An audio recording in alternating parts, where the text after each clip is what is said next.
After an embarrassing loss to the Canadiens, the Blue Jackets needed a bounce-back win in the biggest way, and they did just that against the Boston Bruins. So let's talk about that on today's Locked on Blue Jackets.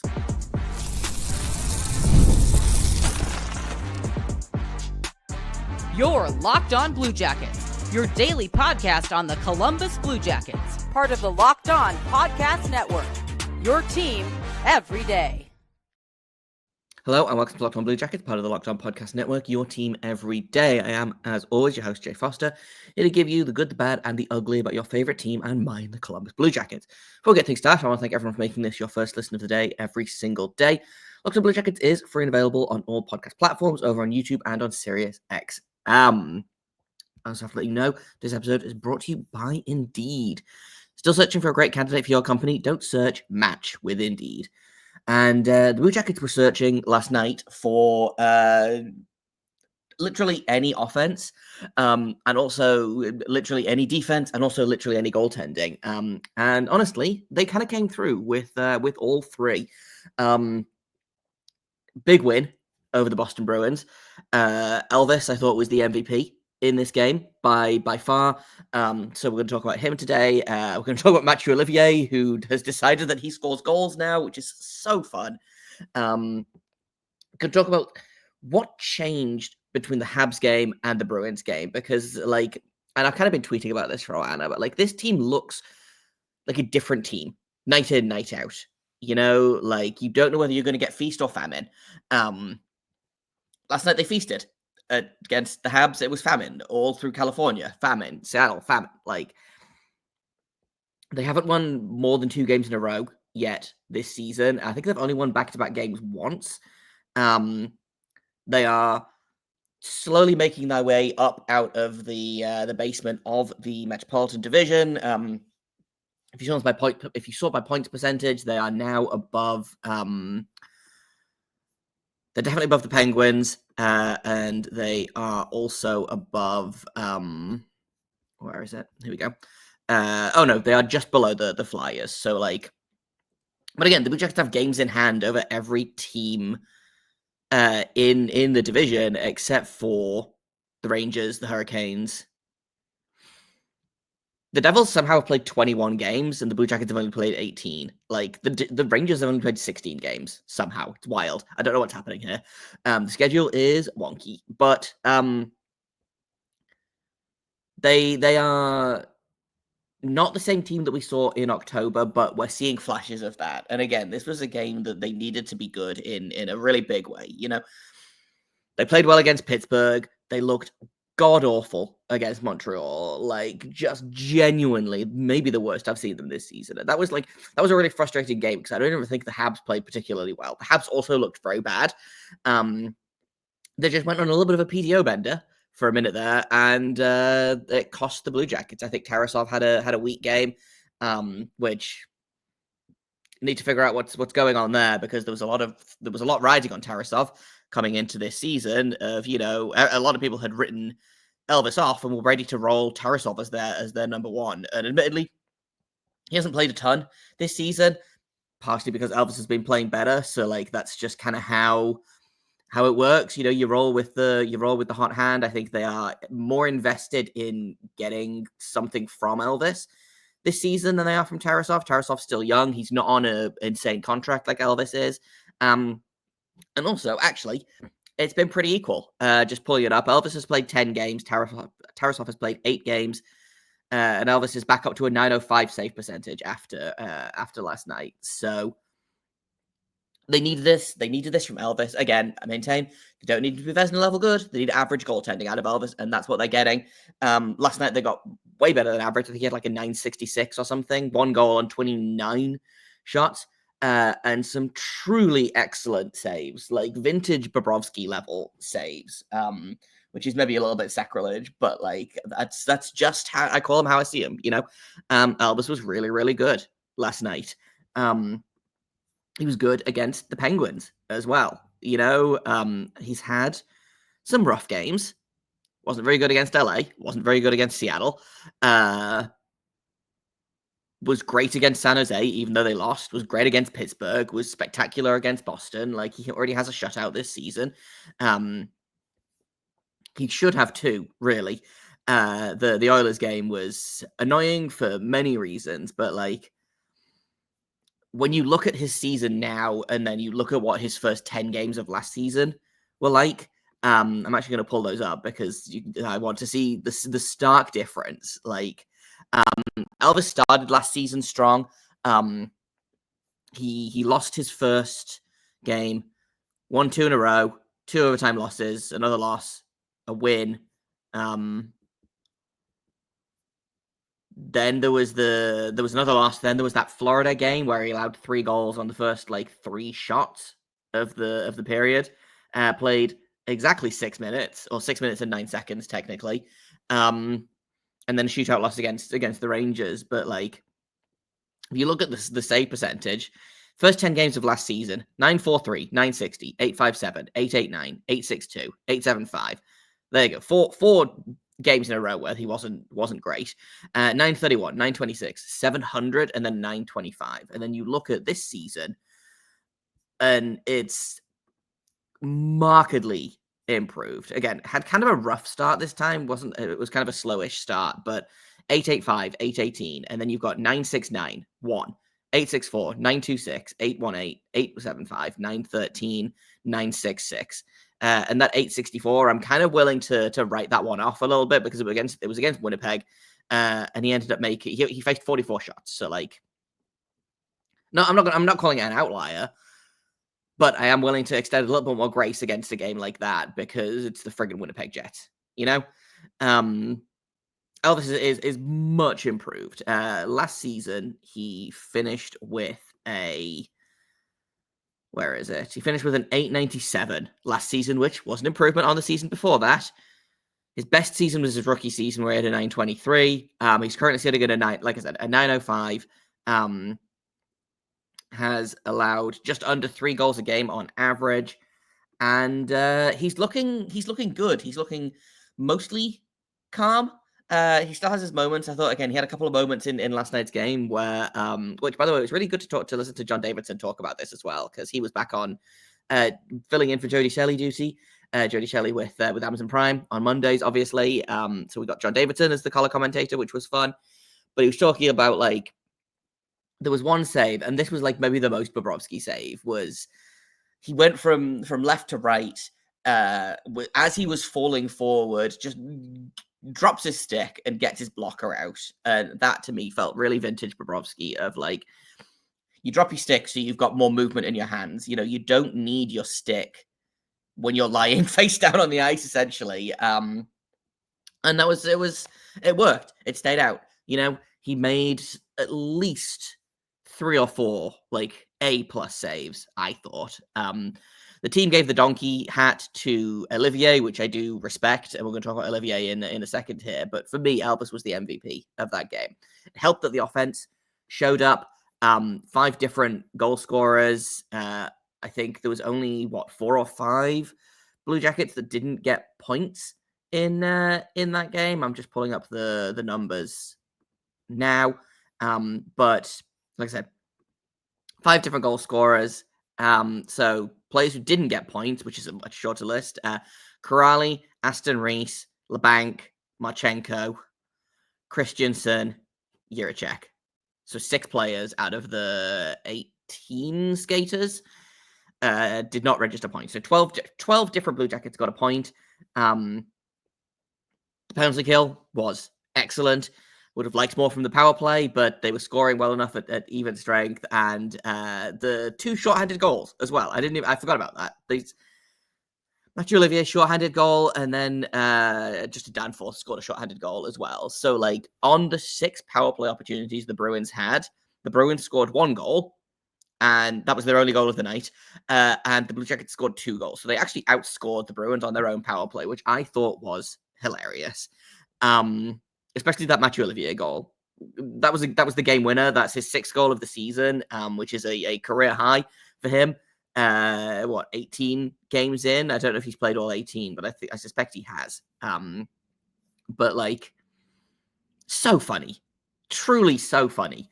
I don't think he's leading the Blue Jackets in goals. I think Chinikov has one more. Marchenko has one more, but he's definitely in the top 3 of goal scorers for the Blue Jackets right now, which is so funny. Let's take a quick break, and then I want to talk about what wasn't so great about the game. And I also want to talk about what's next, what's coming up, because that's the big thing is, okay, they've had one good game. What now? So we'll do that in just a second here on Locked On Blue Jackets. First, I'm going to tell you about Indeed. We're all driven by the search for better. When it comes to hiring, though, the best way to search for a candidate isn't to search at all. Don't search, match with Indeed. They are your matching and hiring platform with over 350 million global monthly visitors and a matching engine that helps you find quality candidates fast. You can ditch the busy work. You can use Indeed for scheduling, screening, and messaging so you can connect with candidates faster and avoid playing phone tag, playing email tag, trying desperately to get someone to return any of your messages. You can do it all on Indeed, which is great. And they don't just help you hire faster. 93% of employers agree that Indeed delivers the highest quality matches compared to other job sites, according to a recent survey. So, join more than 3.5 million businesses worldwide that use Indeed to hire great talent fast. Listeners of this show will get a $75 sponsored job credit to get your jobs more visibility at Indeed.com/lockedon. Go to Indeed.com/lockedon right now. Support our show by saying you heard about Indeed on this podcast. Indeed.com/lockedon. Terms and conditions apply. Need to hire? You need Indeed. Welcome back to Locked On Blue Jackets. We're talking about the Blue Jackets feast or famine method in this season, where they almost did the thing again. They almost did the thing where they score 6 goals and then lose the game and then score 6 goals the next game. They only scored 5 goals in this game, so they've broken the pattern. But very, very funny. The Blue Jackets either score 1 million goals or no goals.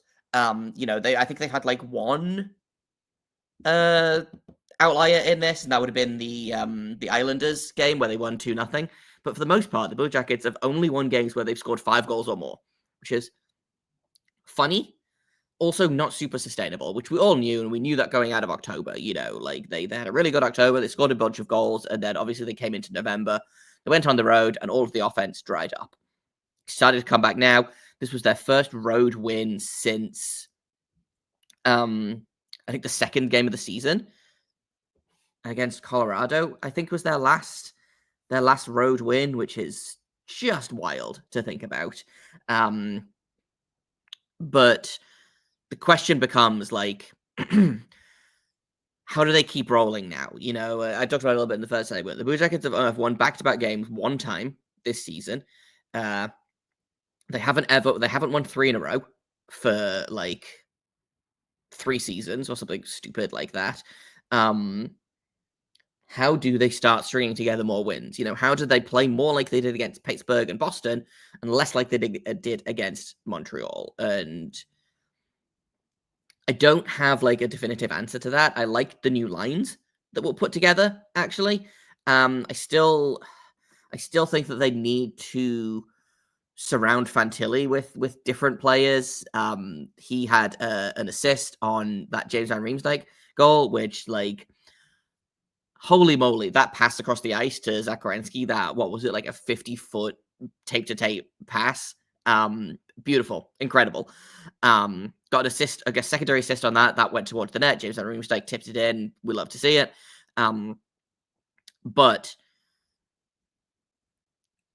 you need to give Fantilli more. And I think, we're going to knock on wood here, but getting Kent Johnson back should help. And I wonder if a second line of Chinikov, Fantilli, and Johnson is what you roll with, and then you keep Voronkov on that top line with Monahan and Marchenko.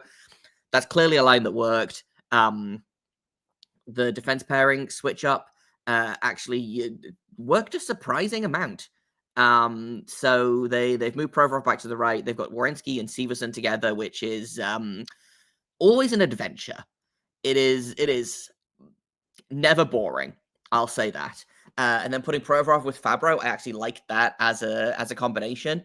And then Christiansen Jiricek was not super visible in the game, which is not necessarily a bad thing.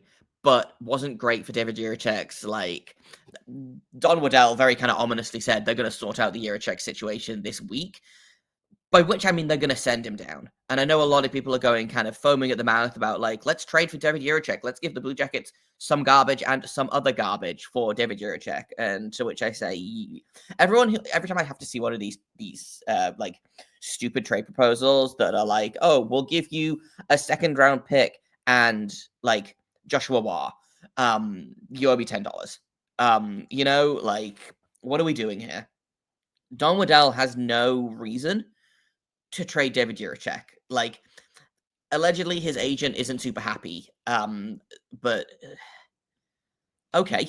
Like, what do you want to do? He's 20 years old. He's still on his ELC. Like, I think he needs a new contract at the end of this season, actually, which might make things difficult. But until then, like, you hold all of the power. You know, they are not under any obligation to trade David Jiricek.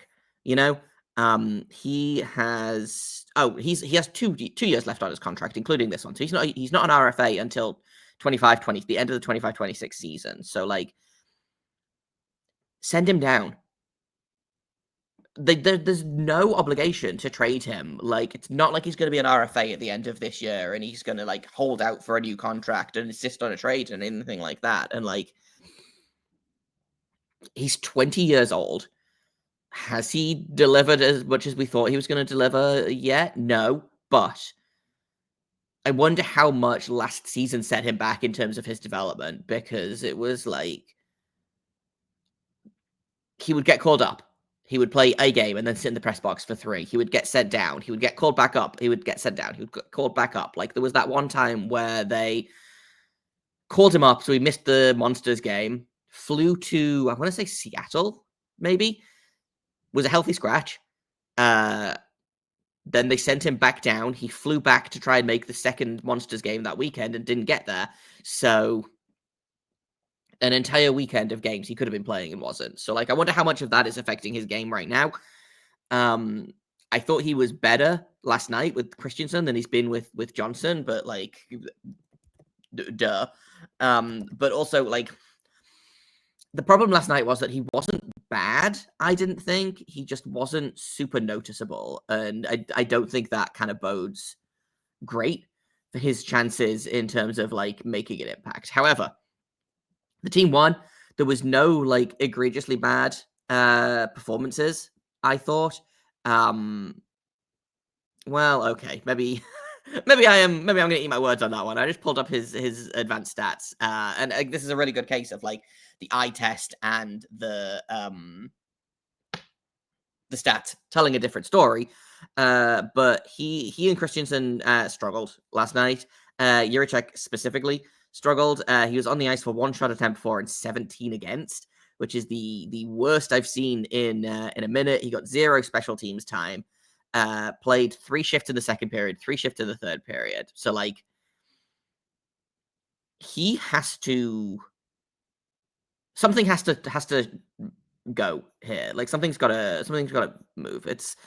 He's going to get sent down. My guess is as soon as they activate Ken Johnson from IR, David Jiricek is going to be sent down, because, like, just looking at the roster, like, that's really the only movable piece. In terms of, like, again, they're kind of running on a like, you could send Puccia down, I guess. Like, he's waivers exempt. I believe he's the only real piece the only real other piece that you could move. Like, no one else is going to be waivers exempt. Puccia is, and Jiricek is. But, like, I see a lot of people like, well, are they going to put Jordan Harris on waivers? No, why would they? They'll lose him immediately. But I don't think that rolling 8 defensemen is helpful. So send Jiricek down to the minors. Let him play in Cleveland, let him build up his confidence. Like, let him play with Matejchuk and let those two kind of build some chemistry and bond as defense partners. Because I think that's going to be provided they don't screw it up, like, that's the future here, in my opinion. So I see a lot of people being like, oh, they're going to trade him, send him to Edmonton, send him to Calgary, send him to Like, every team wants him, which I think is a really big indication of why you shouldn't trade him. You know, if every other team is foaming at the mouth at the idea of acquiring this player, maybe that will be the indication that actually you should hang on to this player. You know, Don Waddell, I don't think has made a trade since joining the Blue Jackets. I don't know if that's a thing that I can find out really quickly. But so I don't know, you know, there's not really like a track record here for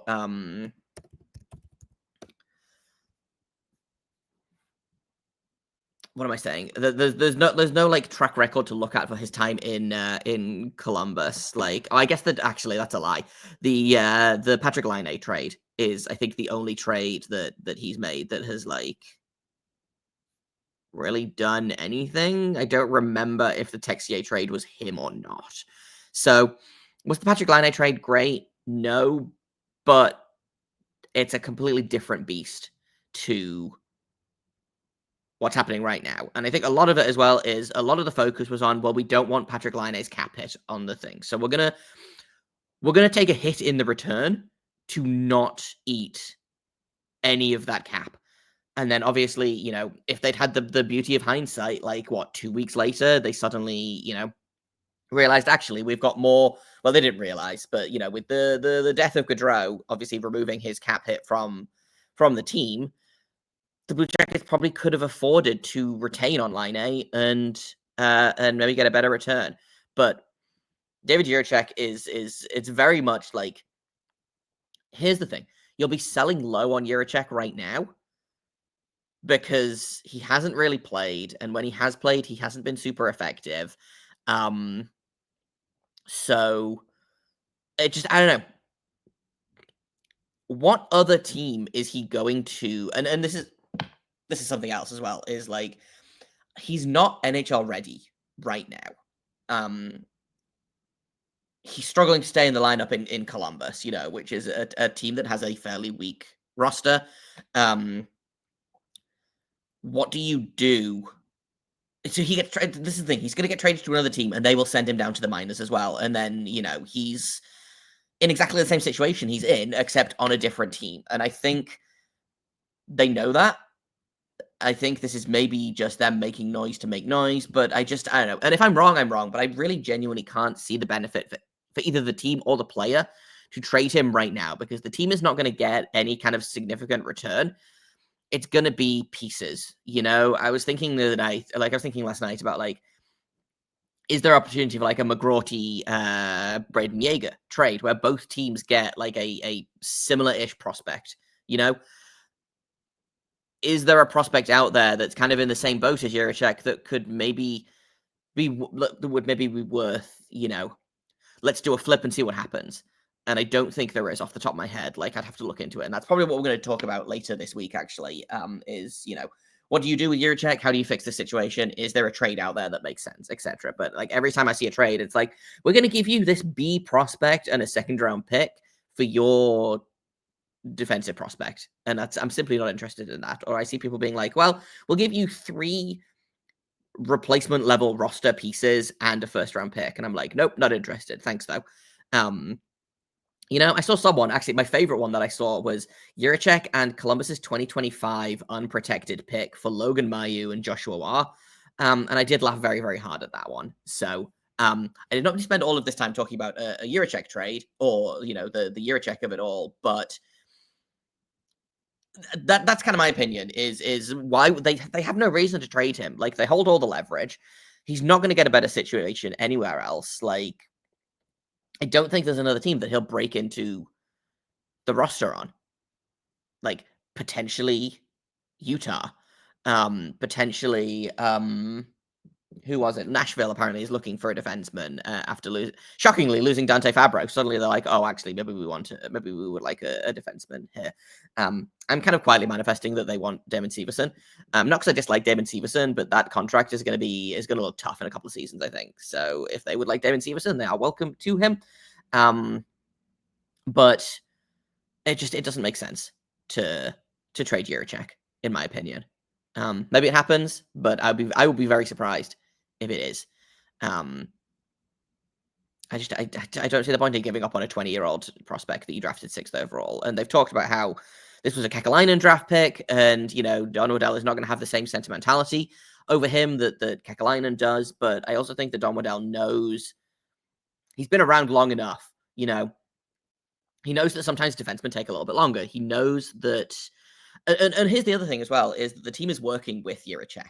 They're doing one-on-one coaching. They're talking to him. They're doing video. They're communicating with him, which seems to me that they are trying to work with him and have not written him off. So that's kind of how I feel about that. I don't remember what my original point to that was, but we're going to take a quick break, and then when we get back, I want to talk a little bit about what the Blue Jackets' next goal should be. And that's consistency. I talked about it a little bit in this segment, but I want to talk about it a little bit more in just a second here on Locked On Blue Jackets.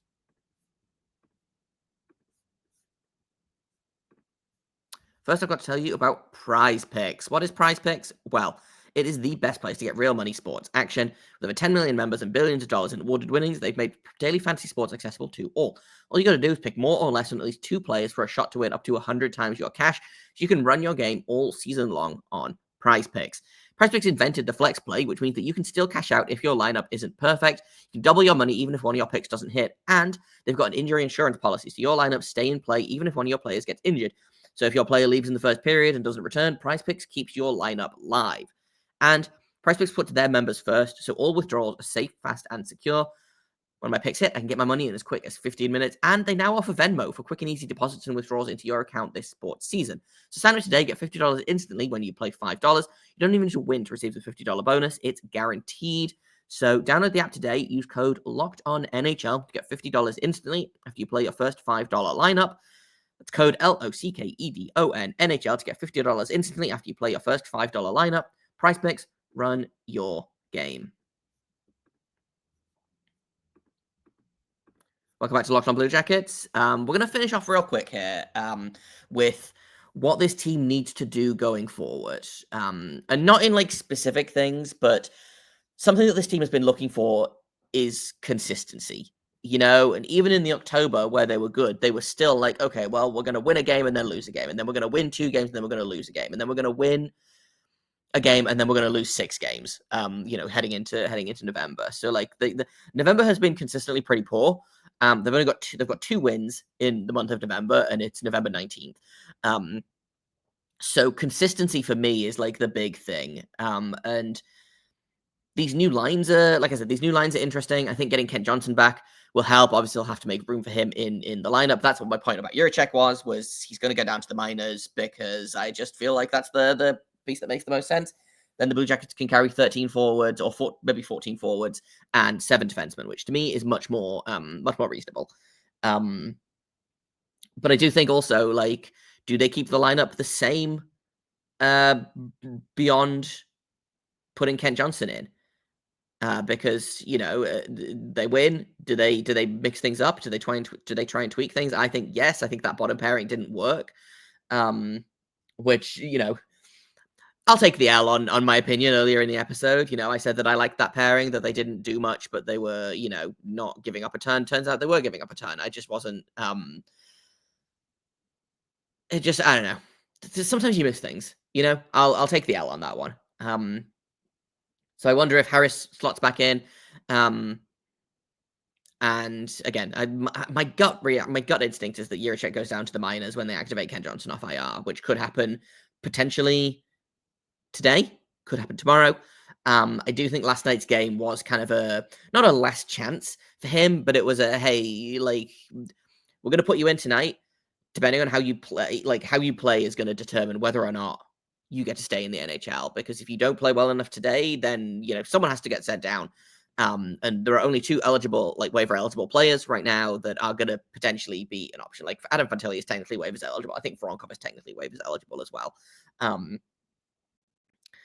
Cole Sillinger, I think, might also be waivers eligible, but possibly not. There are, but those guys aren't coming out of the lineup. They're not going to be like, well, we'll send Adam Fantilli down to the AHL and keep David Jiricek up.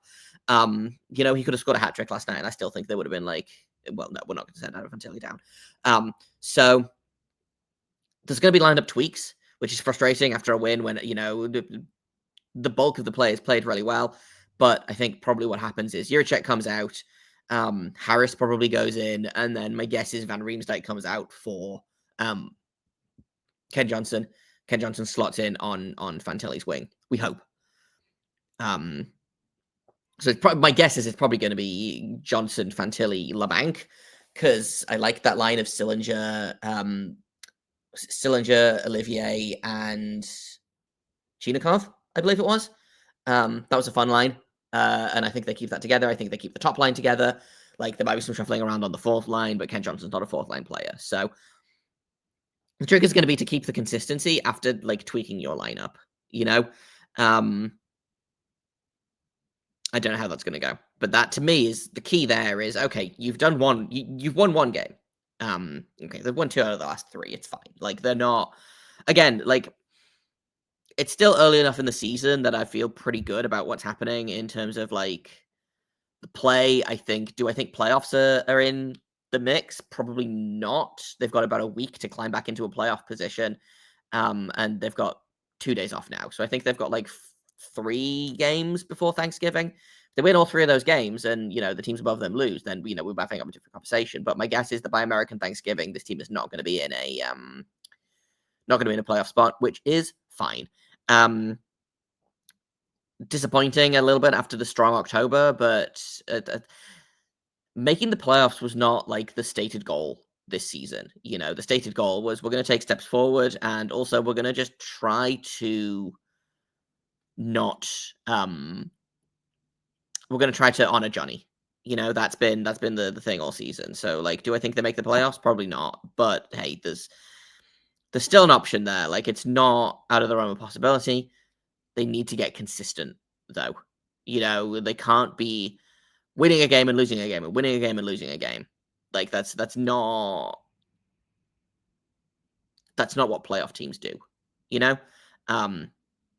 Now they're figuring out how to win on the road again. Great. Hopefully they can kind of string that together. They're back at home on Thursday, I believe, against the Tampa Bay Lightning, which will be an interesting test. I feel like those games are always interesting, whether it's for good or bad reasons.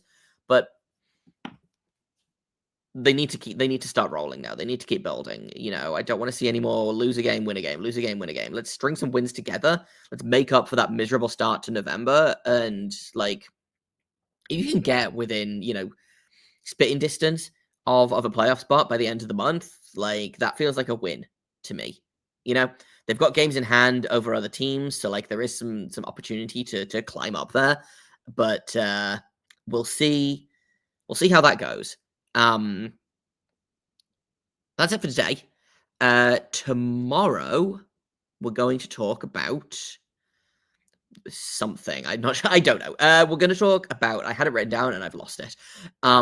But tomorrow I'll be back with another episode talking about all things Columbus Blue Jackets. And we'll take a deep dive into some of the players that are underperforming this season. Actually, what I want to talk about tomorrow is Dante Fabro, who has been an excellent addition since getting picked up on waivers.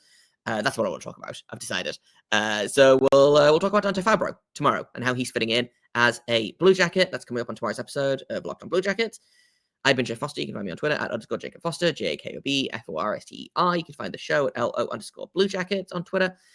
You can find the show wherever you get your podcasts. We're on all podcasting platforms. We're on YouTube. So hit subscribe over there if you haven't already. And until tomorrow, make sure you stay locked on.